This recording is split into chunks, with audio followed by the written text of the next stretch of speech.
Good day. Today is Tuesday, 27th May 2025, and I'm going to suggest that we are in the early moments of the second big panic that we have seen over the course of the conflict in Ukraine. The first big panic, which gripped the West, came in the immediate aftermath of the fall of Avdiivka, a fall which the Western governments had not expected. It led to panic statements by President Macron of France about the need to deploy French and European troops to Ukraine, to release Ukrainian troops to staff the front lines. It led to decisions to start debates about missile strikes deep inside Russia. It led to a whole series of decisions by Western governments, and it also incidentally led to a conference that was reported some months ago in the New York Times, a military strategic conference that apparently took place in Washington in the late spring, early summer of 2024, in which Ukrainian intelligence, Kirill Budanov and company, apparently informed the US that Ukraine was losing the war. If the trajectory continued in the same way as it had been going, then the war would indeed be lost, and that what were called asymmetric techniques therefore needed to be applied. And I've suggested in previous programs that over the course of the next few months, we saw these asymmetric decisions, these asymmetric actions being taken by the Ukrainians. The offensive in Kursk region, the drone strikes, the increasing intensification of the drone war against Russia, and the decision to authorize the use of missile strikes against Russia as well. Well, I'm going to suggest that we are now seeing something similar play out. And some of the things that have attracted attention are perhaps understood best as manifestations of this panic. For example, the recent film of an apparent altercation between the Macron couple, which I'm not going to discuss further on this program. That could be one such manifestation. It is most unusual for husband and wife power team, where one is the president of France, to behave in the way that they did, and it does suggest significant stress. Another example, and perhaps a more important one, is comments made by the German Chancellor Friedrich Matz, which have been sort of walked back or contradicted since then by other German officials. Friedrich Merz made a statement that the Western powers, Britain, France, the United States, and Germany, notice the inclusion of the United States, were lifting restrictions on use of weapons by Ukraine, specifically range restrictions. He did not say outright that Germany was delivering Taurus missiles to Ukraine, but clearly that was the implication. But notice that he was trying to imply that this was a collective decision made by the Western powers involving the United States as well. Well, within hours, the Vice Chancellor of Germany, who's a member of the SPD, the partner party in Germany's Grand Coalition, said that there'd be no recent decision changing policy on the part of Germany. And then we had further clarifications from Merz himself, saying that in fact this was a decision that was made months ago, which could take us back to the time of the Biden administration. And, well, I'm going to float my own view. I think Germany has now delivered Taurus missiles to Ukraine. I think it did so pretty much as soon as Olaf Scholz ceased to be Chancellor. I think the Taurus missiles have already been delivered to Ukraine, and I think that there is current pressure underway upon the White House to get them to authorize the launch of these missiles on targets in Russia. And there are reports that around 150 of these Taurus missiles are being delivered to Ukraine, and these were obviously taken from German stocks. The actual operational number of these missiles held by Germany is said to be 250. So that will leave Germany with 100 of these missiles that are operational and a larger stockpile of these missiles that would need to be refurbished in order to make them operational. And there's some claims that these missiles are going to be laundered, if I can use that expression, via Britain, that Germany is going to sell them to Britain, which is then going to supply them to Ukraine, a completely pointless operation because, of course, it's German technicians who would need to operate these missiles if they are indeed going to be used inside Ukraine.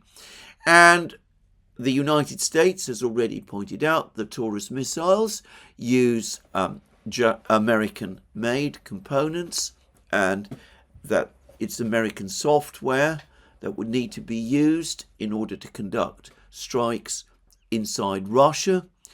So quite probably, quite plausibly, what Merz was trying to do is he was trying to put pressure on the Americans by making this announcement to get them to agree to allow Germany to activate these Taurus missiles and to help the Ukrainians conduct strikes with them against Russia. I would quickly say that though the Taurus is a longer range missile than the Storm Shadows and Scalps that have previously been delivered to Ukraine, I doubt that it will offer any challenges to the Russian air defense system that the Russian air defense system cannot cope with. Certainly it is a stealthy missile, certainly it has long range and high speeds, though it is subsonic. Certainly it operates close to the ground. It may be more advanced in some respects than the Storm Shadow and the Scalp, but the Russians have been working on developing counters to such cruise missiles since at least the 1970s, and I'd be pretty surprised if by now they haven't developed a very sophisticated air defense system capable of dealing with missiles of this kind, especially now that they have had vast experience countering these missiles in Ukraine itself. The Storm Shadows and the Scalps have not been especially successful. In fact, they've not been successful at all. The ATACMS missiles, which function in a completely different way, they are more like supersonic ballistic missiles. Even Jake Sullivan himself, Joe Biden's former national security advisor, all but admitted that the ATACMS missiles, of which it seems around 500 were delivered to Ukraine, turned out to be disappointing. Anyway, I'm not going to discuss these missiles, these Taurus missiles, further in this program, but the nature of Merz's announcement suggests to me panic, alarm, growing alarm in Germany, growing alarm across Europe, and the sustained push that is being made to get Donald Trump to agree to further sanctions points, in my opinion, to the same thing. So Donald Trump had what he considered to be a good telephone call with Vladimir Putin about 2 weeks ago. There was dismay and alarm across Europe when they learnt about this call. The Europeans, however, have now restarted their agitation for for further sanctions. The Americans, the hardliners in the United States, are doing the same. There's reports and rumours that Lindsey Graham is thinking of presenting his sanctions bill to the Senate, even without Donald Trump's agreement. This is clearly intended to put pressure on Donald Trump. And Donald Trump has responded. He was needled by criticism from Zelensky that the United States has not criticised the Russian missile and drone attacks on Kiev. Donald Trump put out statements. A statement, he posted a message on Truth Social, which has been seized upon by people right across Europe and in the United States as showing criticism and exasperation towards President Putin. In it, indeed, President Trump did say some very critical things about Putin. He said that he'd known Putin a long time, he'd got on very well with Putin, that Putin had gone absolutely crazy, however, that he no longer knew what he was doing, that he was launching strikes on Kiev that made no sense, that they were killing people, and that if Putin continued along these lines, it could be the end of Russia.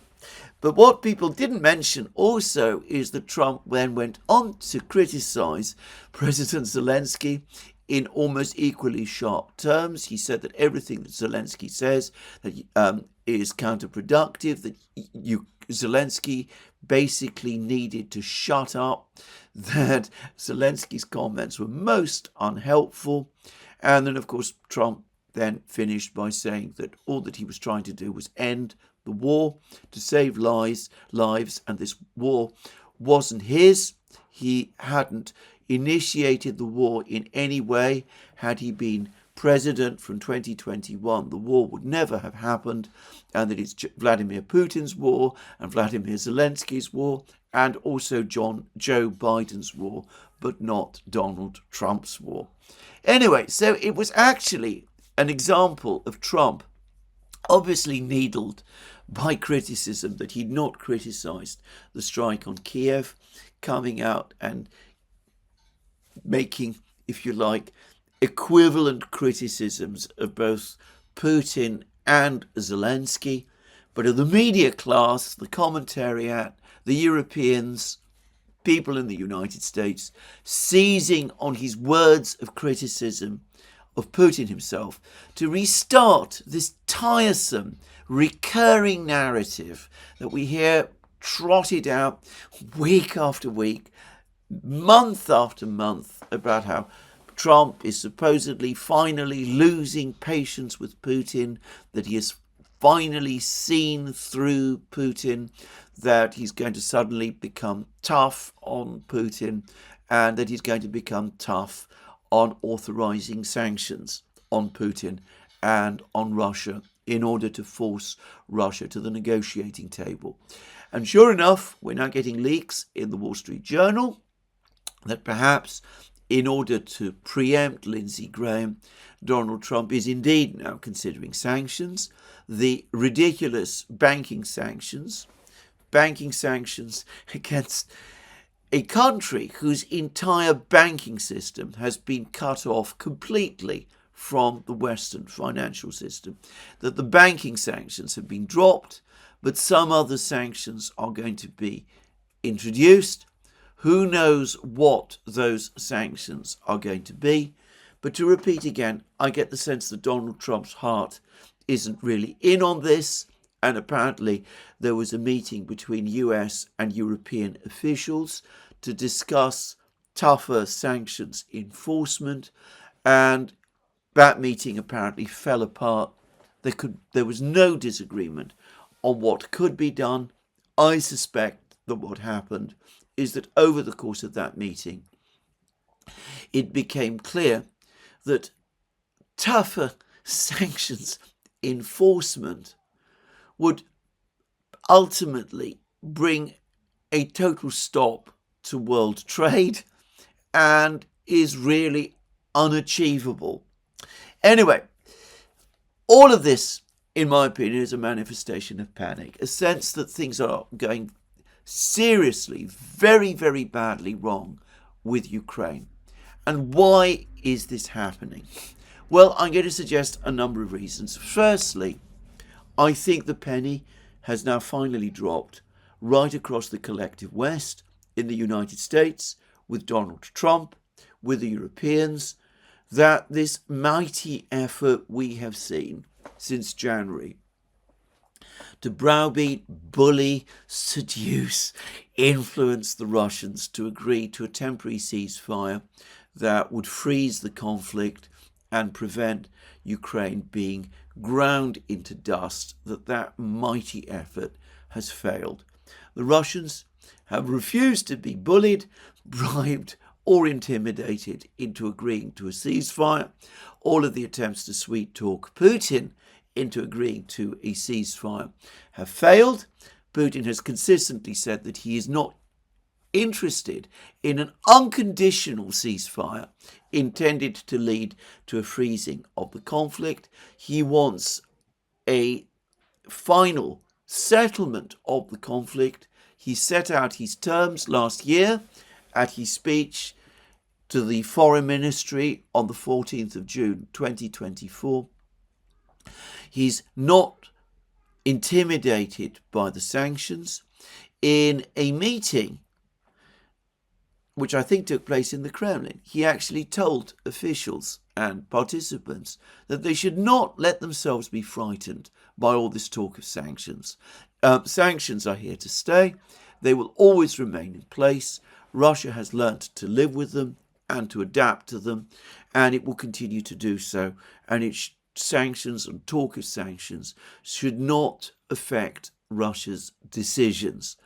And I think that finally, as I said, it's been understood in the West that the ceasefire, that much desired, longed for ceasefire, longed for ever since Donald Trump became president, ever since it became clear that Ukraine was going to lose the war, this ceasefire, as I said, that they've been working towards, this attempt to freeze the conflict, they now understand that the Russians are not going to agree, and it isn't going to happen. And I think there's been a second reason for the panic, and that second reason goes back to that series of meetings that took place in the spring and early summer of 2024, the time when there was lots of talk about asymmetric means to enable Ukraine to win the conflict. And as I said, at the time and since then, one of those asymmetric means was supposed to be the drone war. The idea of launching vast numbers of drones against targets in Russia. It was assumed that these would indeed start to make real damage, inflict real damage on the Russians, that they would cause the Russians to disperse their air defense assets, that this would weaken the Russians overall, and that it might actually cause significant economic damage in Russia and political crisis in Russia, and might indeed change the entire pattern of the war. And over the last couple of months, ever since Ukraine started to crank up its drone production and started to hit targets inside Russia with large numbers of drones, and ever since Ukraine started to use drones more actively on the battlefronts, there has been a sustained narrative peddled across the West about how Ukraine had managed to stabilize the situation, that the drones were giving Ukraine a big advantage over the Russians, that they'd slowed the Russian offensives, and that they were bringing the war home to Russia itself. And I think that in particular, the role the West has played in making this drone offensive possible is insufficiently recognized. Probably, perhaps, many or most of these drones are indeed made in Ukraine itself. But it's possible that some of the drones are being made in Europe. Just saying, I don't know whether that is actually the case, but it would certainly not surprise me. After all, other weapons that are being supplied to Ukraine are made in the West. So the drones, perhaps some of them are made in the West too, but the components obviously mostly come from the West. The guidance, I suspect, is provided by the West. Western inputs from satellites and other intelligence probably are necessary to guide the drone swarms to their targets. And, well, I would not be surprised if Western personnel are not directly involved in the guidance of these drones against targets in Russia. Except that this Ukrainian drone offensive, involving hundreds of drones every night sent towards Russia, is failing. The drones are simply not getting through. Every so often an individual drone does manage to strike a target, but they are relatively small. They do limited damage. The Russians appear to have been preparing for this drone offensive for some time. One gets the sense that the potential targets of this drone offensive, the city of Moscow, the major military industrial facilities, various other Russian cities, they have, one way or the other, been hardened and have been prepared for these drones. And I get the sense that the Russians have also learnt to track the movement of these drones, to identify the course that these drone swarms are taking, the better to intercept and ultimately destroy them. So this drone offensive, in which I suspect high hopes were invested in the spring and summer of 2024, a drone offensive into which Western as well as Ukrainian resources have been poured into, a drone offensive which has been endlessly talked about and touted in the media, is failing. And it is failing at one and the same time as the Russian missile and drone offensive on Ukraine is now becoming ever more effective. So obviously the Russians are able to launch similar numbers of drones against Ukraine as Ukraine is launching against Russia. Except that the Russian drones, the German drones, are much more powerful. They operate at much higher altitudes, far higher than they did when they were first used. They've clearly been perfected. There are many different types of German drones now. There are drones that fly at high altitudes. There are drones that conduct diving attacks, like sort of dive bombers. There are drones which actually operate with sirens, which make frightening sounds, like Germany's Stuka dive bombers did during the Second World War. There are German drones with larger warheads. The drones have developed abilities to maneuver and bypass defenses and can apparently now receive signals from controllers in Russia itself, and some of them may actually use some degree of AI technology to make them autonomous, though I'm not going to pretend that I know all of the details. And every night there are hundreds of them, and their numbers are increasing all the time. So I read an article somewhere in the media which said that whereas in 2022, 2023, the Russians would launch around 30 drones a night, now they could be launching up to 100 or 200 drones, German drones, over Ukraine every night. And it could be that as production of these drones grows in Russia, we will be seeing Up to 500 of these drones being launched against Ukraine every night, night after night, and Ukraine's air defences are becoming critically depleted, and that they're not able any longer to shoot down most of these drones as they once could. So The Economist is claiming that Ukraine is still able to shoot down 90 to 95% of the drones, the Iran drones. But I'm now reading articles also in the Western media that admit that the true proportion of Iran drones that Ukraine is currently shooting down is closer to 30% than 90%. In other words, the majority of the drones are getting through. And of course, it's not just drones, because the Russians do have missiles that they're able to launch against Ukraine, and they're able to launch these missiles also night after night. And we now have extraordinary varieties of different missiles. So we have the KH-101s that are launched by the strategic bombers. We have the Calibre missiles launched by the ships of the Russian Black Sea Fleet. These are subsonic missiles, similar in some respects to the Tomahawk missiles and the Taurus missiles and all of that, that they are becoming more stealthy, they're becoming more difficult to shoot down. Apparently they've also developed capabilities to maneuver as well. Ukraine can shoot down these missiles.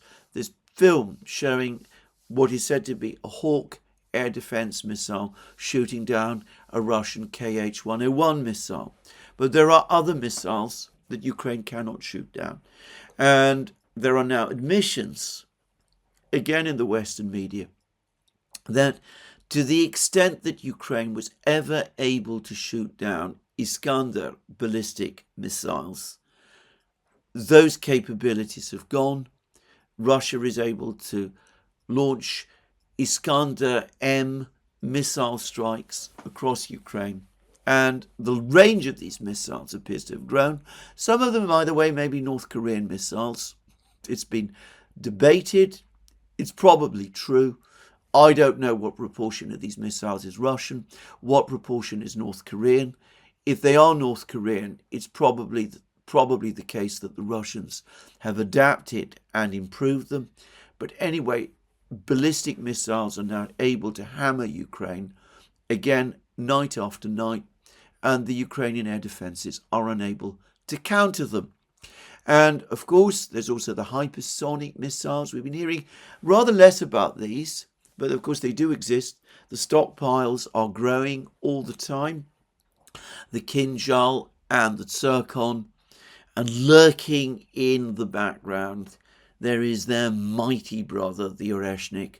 Production of it is probably growing. We don't know how large the stockpile is or to what size it's going to grow, but there's reports that it will be ready for mass use in the middle of the summer. And, well, we see the effect of this every day. The Antonov factory in Kiev, place where Ukraine perhaps produced many of the drones it's been using to launch attacks against Russia. It has been hammered over several nights.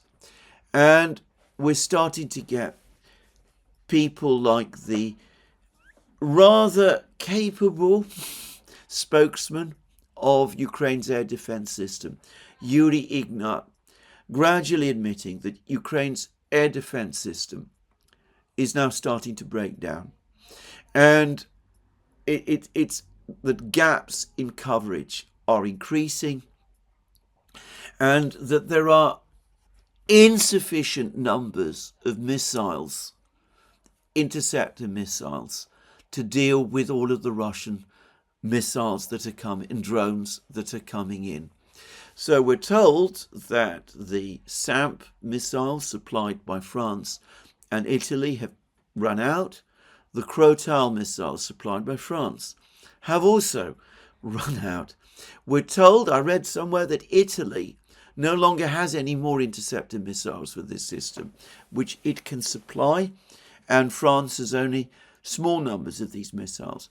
Production of Patriot missiles has grown, apparently, but again, there is a shortage, a general shortage of these missiles.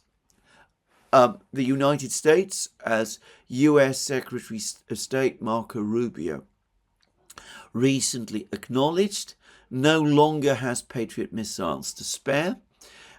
We've been hearing an awful lot recently about attempts to supply Ukraine with more Patriot missiles supplied by Germany and Israel, refurbished missiles, but this only plugs holes for about a day because the current scale of the Russian missile and drone offensive is simply overwhelming the Ukrainian defenses. And bear in mind, there's always this uncertainty as to the quantities of missiles that Russia is able to produce. But in terms of Geran drones, we could be looking at production rates of around 500 a day. And clearly, Ukraine's air defense system simply cannot cope with numbers like that. And by the way, we hear very little anymore about the F-16s. They were supposed to be operating in some sort of air defense role. It looks as if they're being swamped as well. So if you put all of this together, you begin to understand why Merz is now panicking and saying we need to launch deeper strikes with our Taurus missiles against the Russian hinterland, why there's been this renewed sanctions push. The Russians are not interested in a freeze, and they're not interested in easing off on their demands. And the West is starting to realize that it's out of options and that the Russian offensive is simply going to continue. And even Zelensky today has spoken about the fact that a big Russian offensive is coming. Now, I'm not going to go through a detailed account again of the events on the front lines, but I've been reading reports by people like the journalist from Bild Zeitung, Julian Röpke, enthusiastic supporter of Ukraine, and he, contrary to these articles you sometimes read in some places saying, that the situation is in stalemate, that the Russian advance is slow and incremental and all of that, and that the Russians aren't really winning the war, he, on the contrary, is starting to panic. He's talking about a collapse of Ukrainian defenses around Konstantinovka and around Pokrovsk. He sees the Russians pushing forward in both places, and he's talking increasingly about the fact that the Ukrainian troops on the battlefronts are short of practically everything. Men, armoured vehicles, machines. And that article in the Daily Telegraph, it turned out, about the successful way in which the Russians are conducting the war, the new battlefield tactics by Russian light infantry pinning the Ukrainians down in various positions, then cutting off their supplies using artillery and drones, and then smashing their defenses using fab bombs. It turns out that all originates with a study of Russian tactics that has been conducted by the Royal United Services Institute. It seems that fab bombs, contrary to David Axe's claims about their loss of effectiveness, are in fact, on the contrary, massively effective and incredibly dangerous to the Ukrainians on the battlefronts. And that Ukrainian defenses are being smashed and chewed up on the front lines all the time. And I'm going to make my own suggestion here that in fact the realities are that Ukrainian losses are probably now spiking.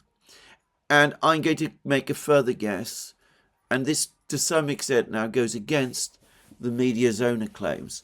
I think Russian losses at this point in the war are starting to fall again, and probably fall significantly. Now, briefly, we're getting further news on every battlefront, and in every battlefront it is a Russian advances. It looks as if the Russians are indeed now fighting inside Yunakovka in Sumy region. It looks as if they have captured a whole belt of territory along the Russian border, north of the Oskol River. There are reports of a logistic crisis facing the Ukrainians defending Siversk and Liman, that the Russians are close to capturing the village of Rytlokub, I always get it wrong, and that this is going to open up the way for further Russian attacks on Liman itself. There's also reports that the Russians are now fighting inside the village of Koledisi, which is very close to Liman. There is now film evidence which confirms apparently that the Russians have indeed captured the village of Velkokamyanska, which is located apparently just 4 kilometers west of Siversk, and that the Russians are gradually gaining territory all around Siversk. And my own view is that despite denials, the Russians have indeed captured the village of Torske and are indeed close to cutting off supplies to the Siversk group.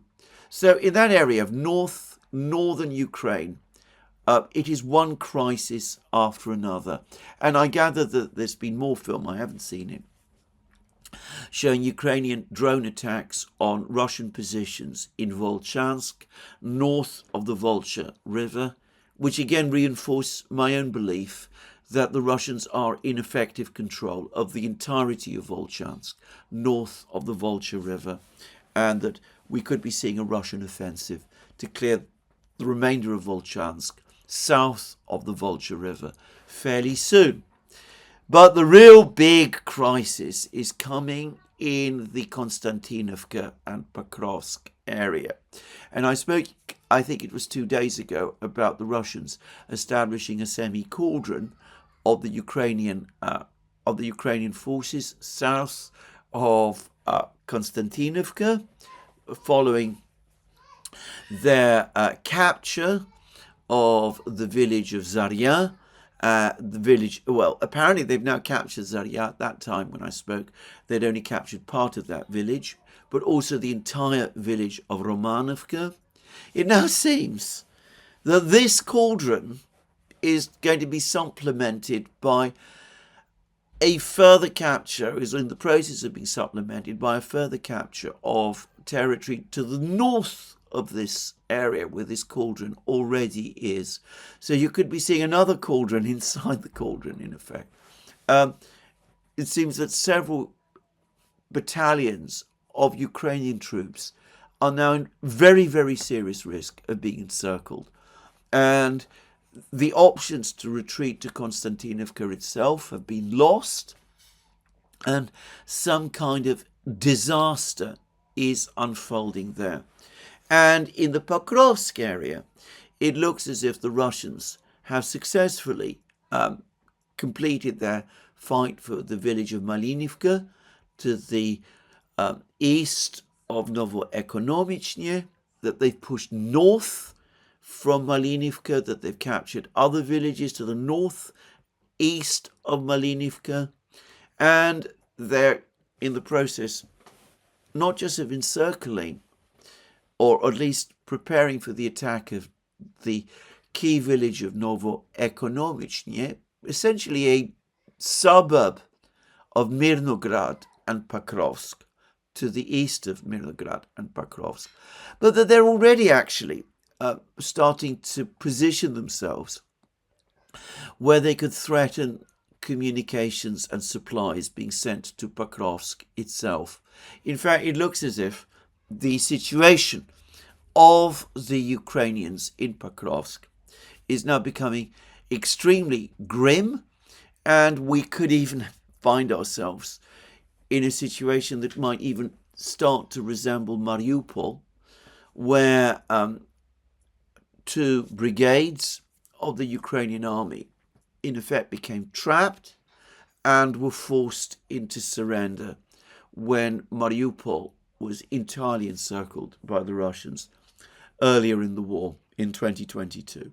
Anyway, there's other reports from other places too of Russian advances in southwest Donbass, of the Russians now making further progress in Zaporozhye towards the town of Gulyapolye and Orekhov, and, well, lots of things going on. And all of this before the 2 big reserve armies that the Russians have stationed have so far even been committed, and with all of the indications being that the Russians have not started the biggest part of their offensive, which will probably begin in May, June, late May, early June. Well, we are already, of course, in May. Perhaps in June, July, August. Well, we shall see. Anyway, all of this, we can see how it's coming about.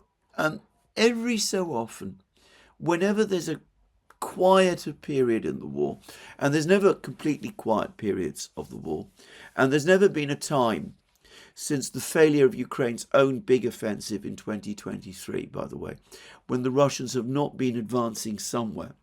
Anyway, but whenever the pace of the Russian advance appears to slow for a while, because of climate reasons, because of the need for the Russians to rotate their forces, to build up their logistics, the narrative always resumes that there is a stalemate and that Ukraine can keep on fighting indefinitely and all of these sort of things.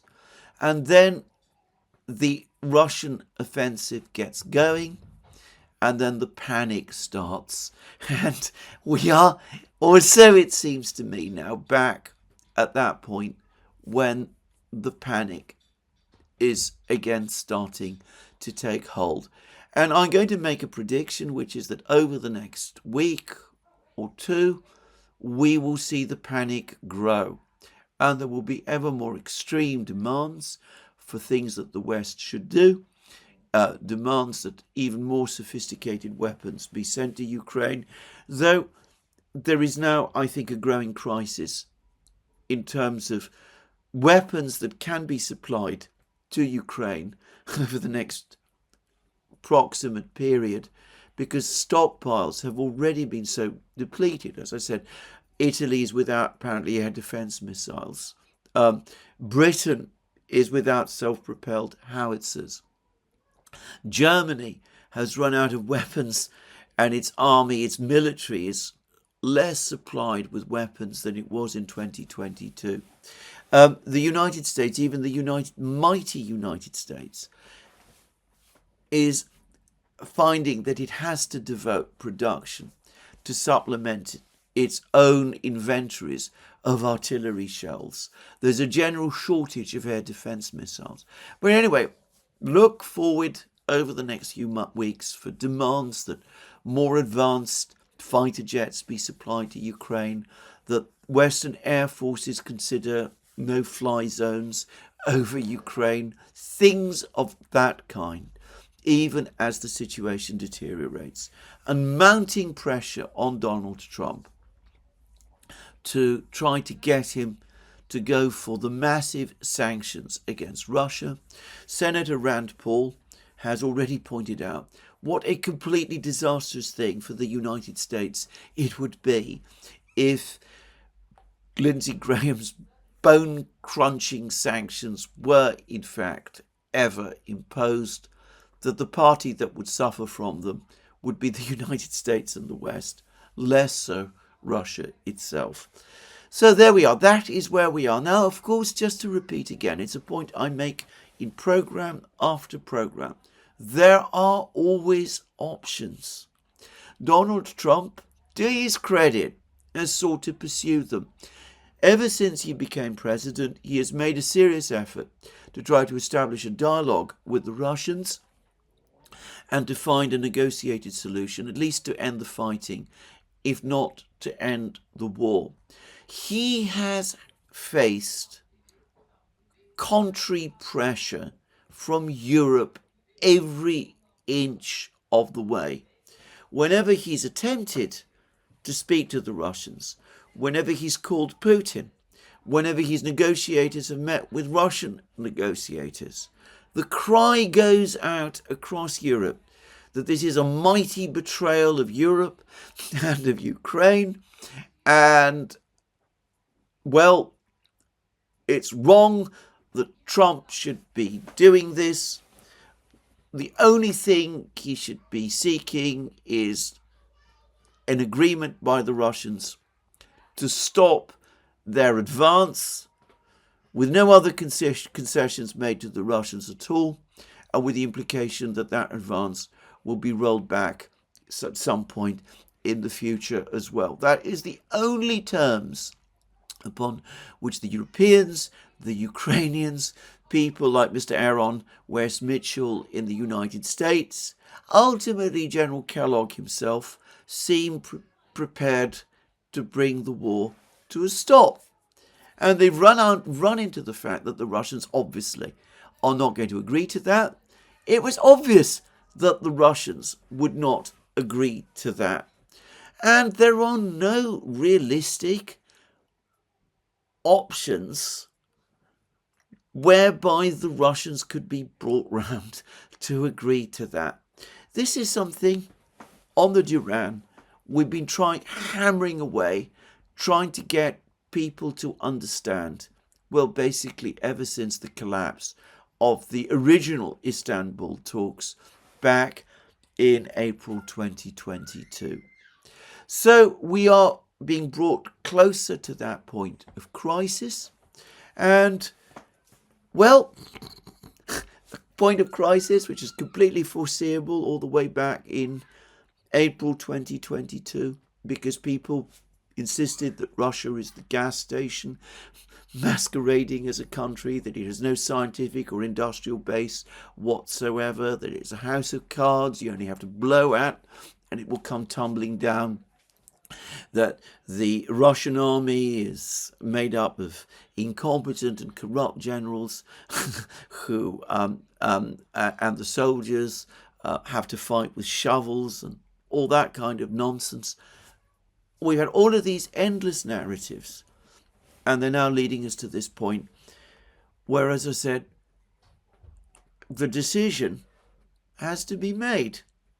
Either we actually do begin serious negotiations, and I suggest that these are serious negotiations that need to be conducted not by Ukraine, and certainly not by Europe, but by the United States, to come to some kind of agreement with the Russians, which will have to concede most Russian terms, probably all Russian terms, the key Russian terms in terms of the conflict in Ukraine, but which might, just might, bring us to a point where some kind of general peace in Europe can be secured, one which secures what is left of Ukraine in return for promises of security guarantees to the Russians.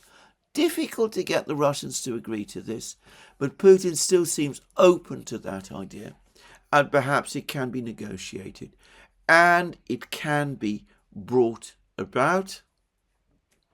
Or the alternative is that we wring our hands, talk about ever more reckless ideas, launching Taurus missiles at Russia, imposing bone-crunching sanctions. We gamble, we take more and more risks. And, well, the outcome this time will be complete defeat for Ukraine. Those are the only two alternatives that exist. And if people who continue to say that we can't compromise, we can't negotiate, because that would be appeasing aggression, and if you appease aggression, that will inspire more aggressors in other places. That might, for example, lead Xi Jinping in Beijing to do something which we would judge bad in Taiwan. Of course, the Chinese probably wouldn't see it as bad, but anyway, let's skip that. Well, all I will say is, how much worse will it be if we are faced with an absolute clear-cut defeat in Ukraine, which is what we are now in effect seeing? Now, I'm going to finish this program with a metaphor that I think it was Major Reisner of the Austrian army first came up with, that this conflict in Ukraine has been one which pitched a lightweight boxer against a heavyweight boxer.